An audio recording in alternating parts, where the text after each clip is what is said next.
Hello friends, welcome back to Siri vlogs. Friends, మీ ఇంట్లోని vegetables లేవని బాధపడుతున్నారా?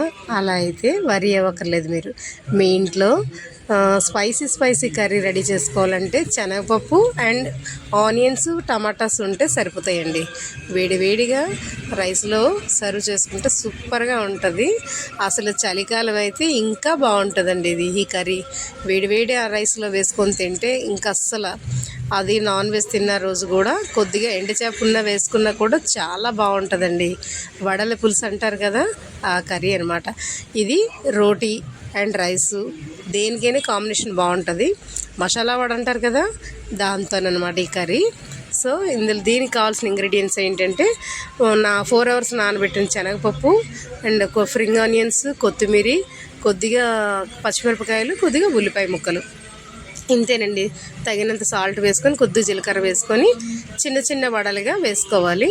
ఈ వడలు సిమ్లో పెట్టుకొని గోల్డెన్ బ్రౌన్ కలర్ వచ్చే వరకు కూడా ఫ్రై చేసుకోవాలి.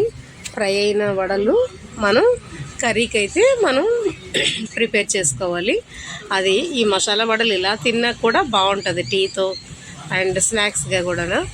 సో ఇప్పుడు మనం కర్రీకి అయితే మళ్ళీ ఉల్లిపాయలు, పచ్చిమిరపకాయలు అండ్ టమాటా, అలాగే స్ప్రింగ్ ఆనియన్స్, కొత్తిమీర, కరివేపాకు కూడా మనం చక్కగా కట్ చేసుకొని పక్కన పెట్టి, మనకి కర్రీకి కొద్దిగా ఆయిల్ వేసుకొని, ఈ వడలన్నీ ఫ్రై అయిపోయాయి కదా, ఇప్పుడు మనం ఫైనల్గా కొంచెం ఆయిల్ వేసుకొని దాంట్లో ఈ ఉల్లిపాయలు, పచ్చిమిరపకాయలు, టమాటా, స్ప్రింగ్ ఆనియన్స్, కరివేపాకు, కొత్తిమీర అన్నీ కూడా ఫైన్గా చాప్ చేసుకోవాలండి. ఎందుకంటే ఇది గ్రేవీ చిక్కగా రావాలి, బాగుంటుంది అనమాట.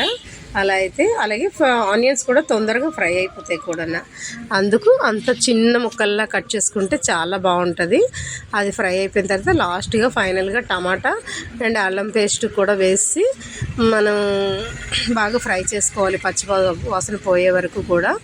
అది పోయిన తర్వాత మనం టేస్ట్కి తగ్గట్టు కారం, సాల్ట్ అండ్ పసుపు ఇవన్నీ వేసుకొని కొద్దిగా మనం ఫ్రై చేయాలి. చేసిన తర్వాత అప్పుడు మనం కొద్దిగా ఒక గ్లాస్ వాటర్ పోసుకొని అప్పుడు ఈ వడలు అయితే అందులో వేయాలి. ఫైనల్గా కొద్దిగా చింతపండు, ఒక నిమ్మకాయ సైజ్ అంత చింతపండు తీసుకొని ఇందులో అయితే వేసుకోవాలండి. తర్వాత హోల్ గరం మసాలా కూడా చిటికెడు వేసుకోవాలి. అంటే బాగా ఫ్రై అయిపోయిన తర్వాత ఈ వాటర్ పోసుకొని, చింతపండు వాటర్ కూడా పోసుకొని, ఇంకేముంది మనం ఫ్రై చేసి పక్కన పెట్టుకున్నాం కదా మసాలా వడలు, ఈ వడలు అయితే ఇందులో వేసుకోవాలండి. వేసుకొని కాస్త మూత పెట్టుకుంటే చాలా టేస్టీ కర్రీ అయితే సూపర్గా ఉంటుంది. ఒక్కసారి చేశారంటే మళ్ళీ మళ్ళీ కూడా మీరే చేస్తారు, అంత బాగుంటుంది. ఇది రైస్లోకి అండ్ చపాతీలోకి చాలా బాగుంటుందండి. ఒకసారి ట్రై చేసి మీకు ఎలా వచ్చిందైతే నాకైతే కామెంట్ చేయండి. ఈ పులుపుని కొద్దిగా కంట్రోల్ చేయడానికి, టేస్టీగా ఉండడానికి అండ్ చిన్న బెల్లం ముక్క కూడా వేయాలండి ఇందులోని. ఇంక ఫైనల్గా కొంచెం కొత్తిమీర వేసి 1 by 1 వడలైతే ఇందులో వేసేయాలి. వేసుకొని మనం లిడ్ పెట్టేసుకొని ఒక 15 minutes అలాగా బాయిల్ చేసుకుంటే సిమ్లోని, వేడి మసాలా కర్రీ రెడీ అండి. Masala vada curry ready. Okay, మీరు ఒకసారి ట్రై చేస్తే మళ్ళీ కూడా ట్రై చేస్తూనే ఉంటారు, అంత బాగుంటుంది. పిల్లలకి కూడా హెల్త్కి కూడా మంచిది. అలాగే క్యారేజ్లోకి వెజిటేబుల్స్ లేవని వరి ఏం అవ్వక్కర్లేదు. ఓకే, మీరు మీ ఇంట్లో వెజిటేబుల్స్ లేనప్పుడు ఈ విధంగా మీ ఇంట్లో వాళ్ళకి చేసి పెట్టండి, చాలా బాగున్నది అంటారు. అందులోకి కూడా ఇందులో ఏంటంటే మనకి చలికాలం అయితే ఇంకా బాగుంటుందండి ఈ కర్రీ, చాలా టేస్ట్గా ఉంటుంది.